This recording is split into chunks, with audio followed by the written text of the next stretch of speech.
The flour dust settles on my forearms like a second skin as I pipe the final rosette onto a 3-tier wedding cake.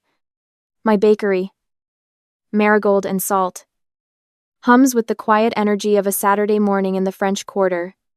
Through the front window, I can see tourists pressing their faces against the glass, pointing at the pastries I've spent the last 6 years perfecting. My phone buzzes on the counter, and I glance down to see 17 missed calls from my mother. I don't pick up.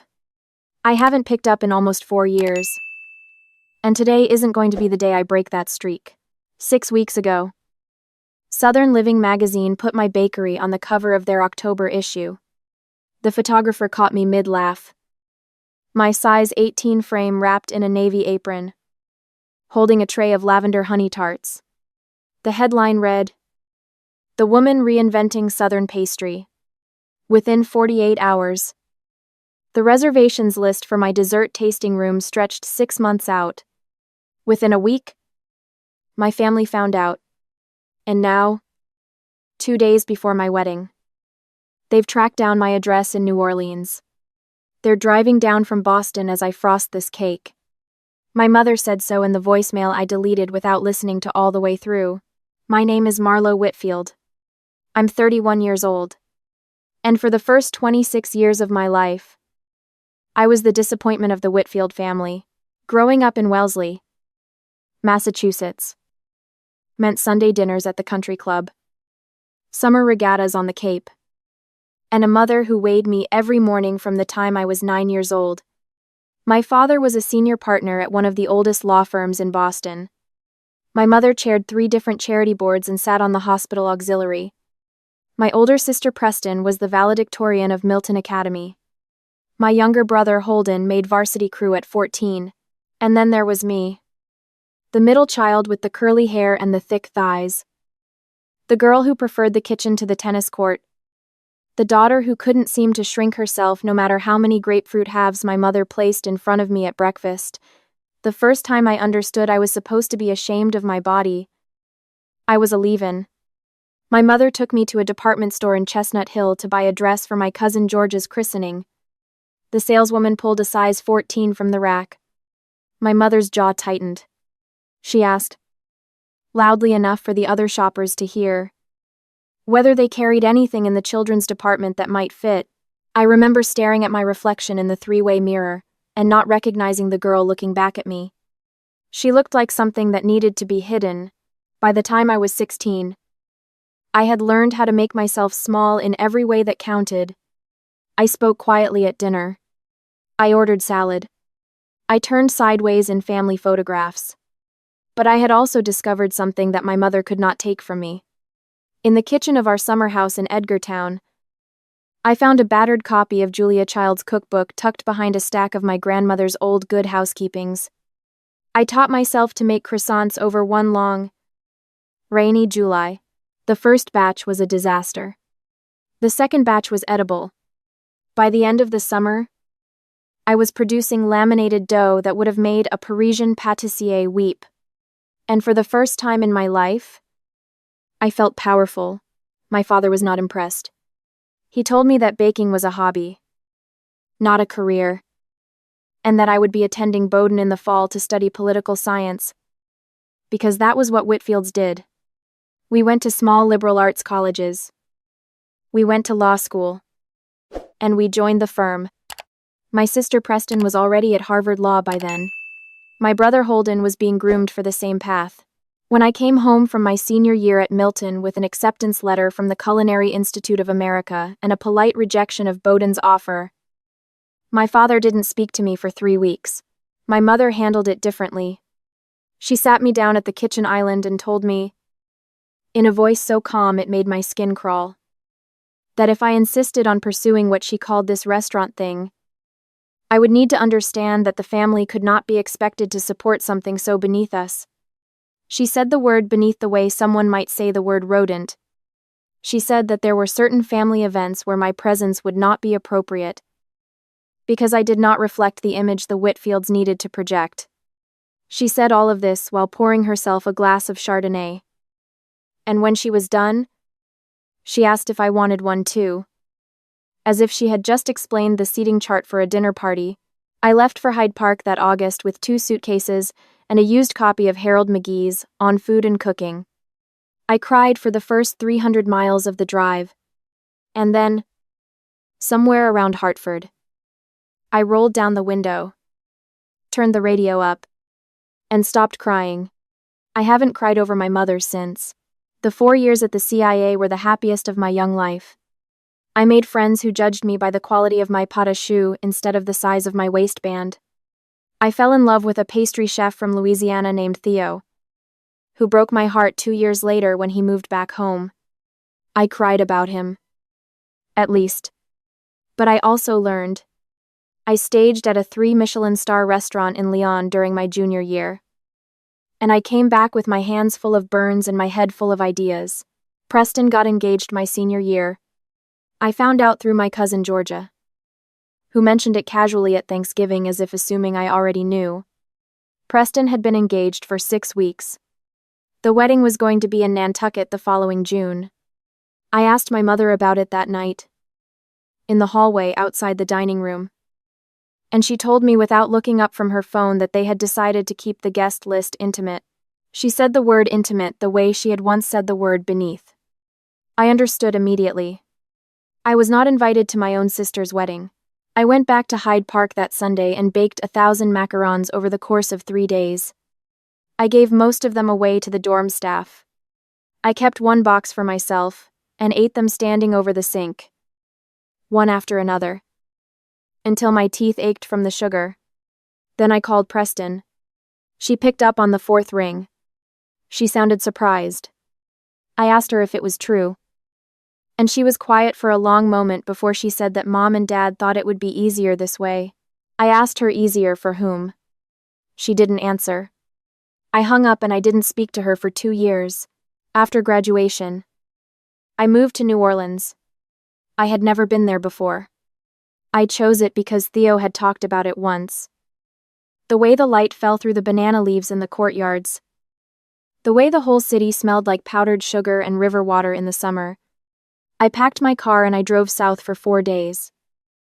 And when I crossed the Mississippi on the Crescent City connection, I rolled the windows down and I laughed out loud. I got a job at a small patisserie in the Garden District. I lived in a shotgun house in the Bywater with 3 roommates, 2 cats, and a landlord who charged $400 a month because the air conditioning only worked in 1 room. I worked 60-hour weeks. I made $7 an hour. I had never been happier. Holden got engaged 8 months after I moved. I found out through the Boston Globe wedding announcements section, which my mother had apparently set up as a Google alert for me, because a screenshot of the announcement appeared in my inbox at 3 a.m. with no message attached. The wedding was going to be at the Copley Plaza. I was not invited. I didn't call anyone this time. I just went to work the next morning and I made 300 Kuina mans. And at the end of my shift, I walked down to the river and I sat on the levee and I watched a tanker slide past in the darkness. By the time I was 27, I had saved almost $40,000. I had learned every pastry tradition New Orleans had to offer. From the classical French technique at the Garden District place, to the Creole influences at a bakery I worked at in Tremé, to the Vietnamese-French fusion at a patisserie in Mid-City, run by a woman named Hien, who became the closest thing I had to a mother. Hien taught me that recipes carry memory, and that the best bakers are the ones who let the memory in instead of trying to master it. She taught me to cook with grief and with joy and with the specific stubbornness of women who have been told they are too much. When Hien retired in the spring of my 28th year, she sold me her storefront for $50,000, half of which she let me pay in installments over 5 years. That storefront became Marigold and Salt. I named it after my grandmother on my father's side, the only person in my family who had ever told me she was proud of me. She died when I was 24. She left me her cast iron Dutch oven and a handwritten note that said, "Feed them, darling. Feed them until they understand." I hung that note behind the register. I look at it every morning. The bakery struggled for the first 18 months. I had a lot of day-old croissant. I slept in the back office more nights than I want to admit. But then, in the spring of my 30th year, a food writer for the Times-Picayune wandered in by accident and ordered a cardamom brown butter tart. She wrote about it the following Sunday. The line the next morning went around the block. That was the beginning of everything. I met Jasper at the farmer's market. He was selling honey. He has a beard the color of wheat and hands that are always stained with something. Sawdust or beeswax or the soot from the wood fire he uses to smoke his hives. He is 6'4" and he weighs maybe 170 pounds soaking wet. And the first time he saw me, he looked at me like I was a particularly beautiful piece of architecture. I had never been looked at like that in my life. I bought 3 jars of honey I didn't need. And I gave him my number written on the back of a bakery business card. And I walked away feeling like I was going to burst into flame. We fell in love slowly. He has a daughter named Wren from a marriage that ended when she was 2. Wren is 9 now. She calls me Miss Marr. And she likes to sit on the stainless steel counter in the bakery kitchen on Sunday mornings, peeling peaches while I laminate dough. She told me last Christmas that she thinks her dad smiles more since he met me. I had to go into the walk-in to cry. Jasper proposed on the levee. On the same stretch of grass where I had sat watching tankers slide past in the darkness 6 years earlier. He didn't kneel. He just took my hand and said that he wanted to build something permanent with me. And would I want to build it with him? I said yes before he finished the sentence. He laughed. We sat there until the sun came up over the river. I did not tell my family. I told Preston. Actually, this is the part that bothers me still. I told Preston because 2 years ago, she had called me out of nowhere, crying, and told me that her marriage was falling apart, and that she had realized our parents had raised us to be ornaments rather than people. We had been slowly rebuilding something since then. Slowly. Carefully. Over long phone calls and the occasional visit when she could get away. She had come to New Orleans once. Alone. And I had taken her to Commander's Palace, and she had eaten bread pudding soufflé with her hands and cried through the whole dessert. So when Jasper proposed, I called Preston. I told her I was getting married. I told her I wasn't inviting our parents. I told her I wasn't inviting Holden. I asked her if she wanted to come. Just her. And I told her I understood if it was complicated. She said she would think about it. 3 days later, my mother called me for the first time in 2 years and 4 months. I didn't answer. She left a voicemail. I deleted it. She called again. And again. And again. By the end of the first week, she had called 47 times. My father called twice and sent one text message that said we needed to speak about this situation immediately. Holden sent an email with the subject line, "Mom is upset." I didn't open it. I called Preston. I asked her if she had told them. She was quiet for a long time. Then she said that she hadn't meant to. She had been at Easter dinner. And Mom had asked how I was, and something had slipped out. And then everything had slipped out. She started crying on the phone. She said she was sorry. She said she understood if I never spoke to her again. I told her I needed time. I hung up. I stood in the alley behind the bakery, and I looked up at the sliver of New Orleans sky visible between the buildings. And I thought about how the only thing harder than having no family is having the wrong kind of family. The kind that reaches for you only when there is something they want to take. I decided I was going to have the wedding anyway. I decided I was going to have the wedding exactly the way I wanted it. In the courtyard behind the bakery. Under the strand of Edison bulbs Jasper had strung up last summer. I decided that the guest list would include Hien and her husband, my staff from the bakery, Jasper's beekeeping co-op, Wren's mother and her new husband, my roommate Simone from those early Bywater days, and about 40 other people who had loved me when I had nothing to offer them but day-old croissants and bad jokes. I decided I would wear a silk slip dress in the color of buttercream, and that I would have gardenias in my hair, and that I would dance in the courtyard until the bulbs blurred overhead. The Southern Living cover came out in October. The wedding was set for the first Saturday in November. And then, 3 weeks before the wedding, the New York Times ran a feature about Southern women reshaping the pastry world. And I was the first profile. There was a full-page photograph of me laughing in the bakery kitchen. My apron dusted with sugar. My body taking up the whole frame the way bodies are supposed to. I know my mother saw it. I know she saw it because within 6 hours of it going live online, she had left 4 voicemails, 3 days before the wedding. I was piping rosettes onto the top tier of the cake when I heard the bell above the front door. I looked up, wiping my hands on my apron, and my mother was standing in the middle of my bakery. She had driven down from Boston. My father stood behind her, his hands in the pockets of his navy blazer, looking around at the exposed brick and the hanging copper pots, as if trying to calculate their resale value. Preston was there too. She was crying silently. The kind of crying my sister does when she is furious and cannot show it. Holden was not there. Holden, I would learn later, had refused to come. My mother looked at me for a long moment. I watched her take me in. The flower on my arms.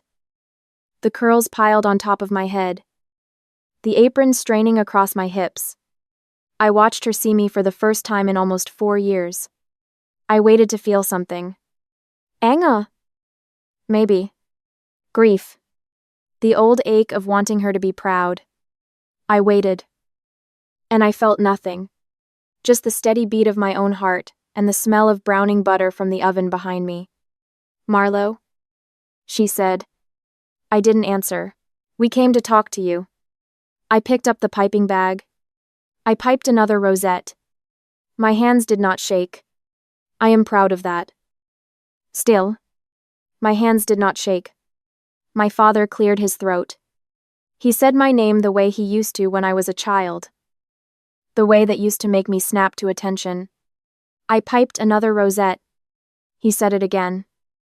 Sharper this time. I looked up. I met his eyes.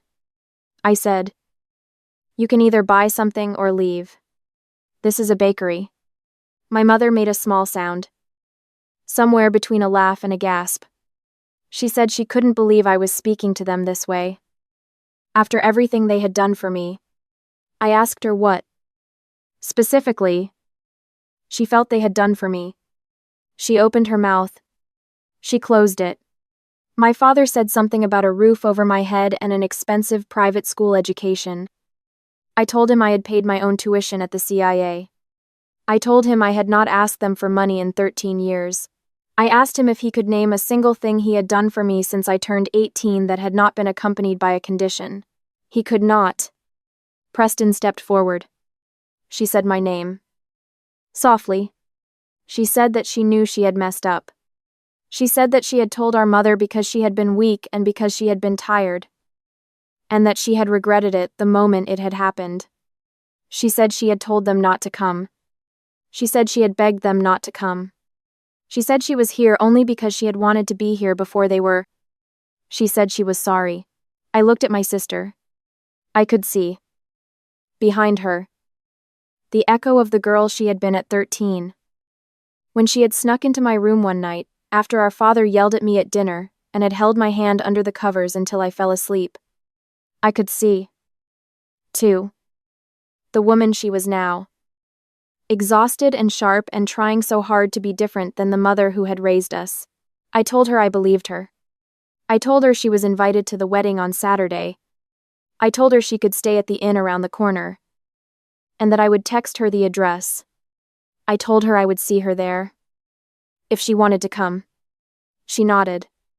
She was still crying. She turned and walked out of the bakery. My mother watched her go. Her face had gone a kind of white that I had never seen before. She turned back to me. She said that after all this, after everything, I was going to choose to humiliate them like this. She said the New York Times, the Southern Living cover, the wedding, all of it, was a calculated attack on the family. She said I had always been selfish.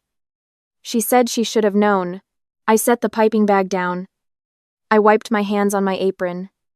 I walked out from behind the counter. I am not a small woman, and I did not make myself small that afternoon. I stood in front of my mother. In the middle of the bakery I had built with my own hands, and I looked down at her. She is 5'3". I am 5'9". I had forgotten that. Somehow, across the years, I had kept making myself remember her as taller than me. I told her I was not going to argue with her. I told her I was not going to explain myself. I told her that she had made a choice, 26 years ago, to love a daughter she wanted instead of the daughter she had. I told her that I had spent a long time grieving that choice, and that I was done grieving. I told her that she was welcome to buy a pastry. She was not welcome at my wedding. She was not welcome in my life. She started to speak. I held up my hand. I said, "I'm not finished." I told her that I was not angry. I wanted her to understand that. I told her that anger would have been a kind of connection, and I did not feel connected to her anymore. I told her that the woman standing in front of me was a stranger, and that I wished her well, the way I wished all strangers well. I told her that if she wanted, someday, to be part of my life again, she would have to become a different person. She would have to do the work. She would have to earn it. And even then, it might not be possible. I told her that I hoped she would try, but I also told her that I was not going to wait for her anymore. My father started to say something. I looked at him. He stopped. He had never, in 31 years, I'd been looked at that way by his youngest daughter. I watched him realize it. I watched him understand, maybe for the first time, that the thing he had raised me to be had become something he could not control. I walked to the front door. I opened it. I held it open. My mother stood there for a long moment. Her hand came up to her throat, and I watched her fingers close around her pearls. I almost laughed. Of course, she was wearing the pearls. She had worn those pearls to my high school graduation, to the dinner where I told them I was moving to New Orleans, to every single event in my life that had mattered. And she had worn them today because on some level, she had known this was coming. She walked out. My father followed her. He did not look at me as he passed. I closed the door. I locked it. I turned the sign to closed. I went back behind the counter. I picked up the piping bag. I finished the rosettes. Then I went into the walk-in and I sat down on an upturned milk crate and I let myself shake for about 4 minutes. That was all. 4 minutes. I had a cake to finish. Saturday came. The courtyard behind the bakery was strung with Edison bulbs and draped with wisteria. Jasper's mother had grown herself. Hien sat in the front row in a purple silk audai, her husband beside her in a matching tie. Ren walked down the aisle first, throwing handfuls of dried lavender. Preston was there, in a pale green dress I had never seen her wear, and she cried through the whole ceremony. Simone read a passage from the Julia Child cookbook that had started everything. Jasper's daughter placed the rings in our hands. I walked down the aisle alone. I had thought about it for a long time, and I had decided that I did not want anyone to give me away. I had never belonged to anyone but myself, and I was not going to start pretending otherwise on the most important day of my life. I walked down that aisle with my head up and my shoulders back, and I was wearing the buttercream silk and the gardenias, and I was taking up every inch of space that my body had been telling me to take up for 31 years. Jasper cried. I didn't. I had already done my crying. Long ago. Over many years. Alone. I saved Saturday for laughing. At the reception, Preston found me by the dessert table. She hugged me. She told me I looked beautiful. She told me she was trying to figure out how to leave her marriage, and that she was thinking about moving to New Orleans for a little while, just to breathe. I told her my guest room was always open. I told her I was her sister, and I would be her sister forever. No matter what our parents did or did not do, She cried again. She kept crying through the cutting of the cake. Someone told me later, much later, that my mother had tried to show up at the inn where Preston was staying, and that Preston had asked her to leave. I don't know if that's true. I didn't ask. I have stopped needing to know what my mother is doing. And that, I think, is the deepest form of freedom I have ever experienced. The freedom of not needing to know. The Southern Living cover is still framed on the wall of the bakery. The New York Times profile hangs next to it. But the thing I look at every morning when I walk in is still my grandmother's note. The one that says, "Feed them until they understand." I used to think she meant my family. I used to think she was telling me to bake my way into their approval, to force them to love me through sheer abundance. I understand now that she meant something else entirely. She meant feed the people who are hungry. Feed the people who come to you. Feed them because feeding is a form of love. And love is not something you give to people who have already told you they do not want it. Love is something you give to the people who sit on your counter peeling peaches. To the man selling honey at the market. To the woman in the purple silk. To the sister who shows up trying. To the strangers who line up around the block for a cardamom tart and a chance to sit in your dining room for an hour and be fed by someone who sees them. My mother has not called in 6 months. I don't know if she is ever going to. I have stopped checking. The bakery opens at 7. The rosettes are always perfect. My hands do not shake.